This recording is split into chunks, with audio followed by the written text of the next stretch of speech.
আসসালামু আলাইকুম প্রিয় ভিউয়ার্স, প্রথমেই স্বাগত জানাচ্ছি এই ভিডিওতে। চমৎকার একটা ভিডিওতে যাচ্ছে।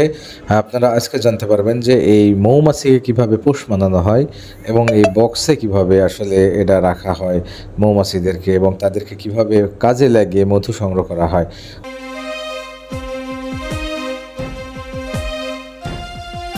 তো এটা আসলে খুব ইন্টারেস্টিং একটা বিষয়। আমি কারো সাহায্য নেব না। আমি আমার নিজের অভিজ্ঞতার আলোকেই বলব। কারণ আমি যখন অনার্সে পড়ি তখন কিন্তু আমার এরকম মৌমাছির আমার ছিল, পোষ মানা মৌমাছি ছিল। তো যেটা করতে হবে, গ্রামে এক ধরনের মাছি পাওয়া যায়। সেটা হচ্ছে, দেখবেন যে গর্তের মধ্যে থাকে, আমরা বলি খং মাছি। তো এই মাছিটা কিন্তু হিংস্র কম হয়। এটা কামড় খুব একটা দিতে চায় না। আর এই মাছির মধ্যে একটা রানী মাছি থাকে। এবং এই রানী মাছি, আপনার সবচেয়ে ইন্টারেস্টিং বিষয় যে সমস্ত এত হাজার হাজার মাছির মধ্যে একটা কিন্তু রানী মাছি থাকে, এবং এই রানী মাছি কিন্তু নিয়ন্ত্রণ করে সমস্ত কিছু। উনি যা করবে, যেখানে যাবে, সব মাছি সেখানে যাবে। তো আপনি যদি রানী মাছিটাকে ধরতে পারেন তাহলে কিন্তু আপনাকে সব মাছি ধরা হয়ে যায়। তো আমি যেটা করছিলাম, তখন আমি একটা এরকম খং মাছি সাজনা গাছের মধ্যে একটা এরকম ছিল। তো সেখানে আমি কি করেছিলাম, ওই রানী মাছিটাকে ধরেছিলাম। ধরার পরে এরকম বক্স কিনতে পাওয়া যায় বা বক্স বানায় নিতে হয়। নেয়ার পরে ওই রানী মাছিটাকে এই বক্সের মধ্যে রেখেছিলাম।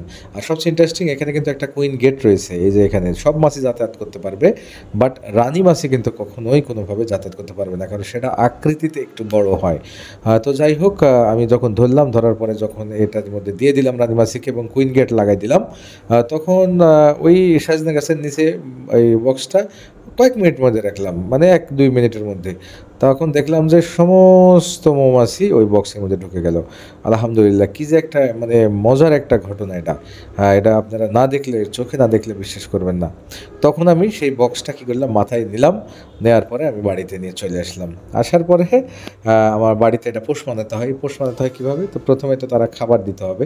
তো চিনি জাল দিয়ে সুরা বানাতে হয়। সুরা বানানোর হওয়ার পর একটা পরিষ্কার ন্যাকড়া বা কাপড় ভিজায় ওই বাটির পুরে ওই চিনির সুরাকে ঢেকে দিতে হয়। ঢেকে দিলে কী হবে, তখন এই মৌমাছিগুলা আসবে, এসে খাবে, খেয়ে যায়, ঢাল বানাবে এবং তারা মধু বানাবে।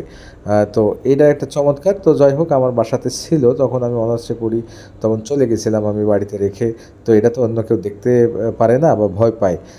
তারপরে দেখা যাচ্ছে যে আমি না থাকার কারণে, এবং একদিন বৃষ্টি আসছিল এবং বৃষ্টি পড়েছিল তাদের এই বক্সের মধ্যে। তখন কিন্তু তারা এটা উড়ে চলে যায়। এটা আমার খুবই কষ্ট দিয়েছিল। তো আজকে একটা ট্রেনিং ছিল শ্রীপুরে। তো শ্রীপুরে ট্রেনিং শেষ করে আসার পথে এই যে এই লিচু বাগানের দিকে চোখ আটকে গেল। দেখলাম যে এখানে সারি সারি করে রাখা হয়েছে, এবং এখান থেকেই মধু সংগ্রহ করা হচ্ছে। তো তাই ভিডিওটা করলাম। আশা করি ভালো লাগবে। ভালো লাগলে শেয়ার করে দেবেন। ধন্যবাদ।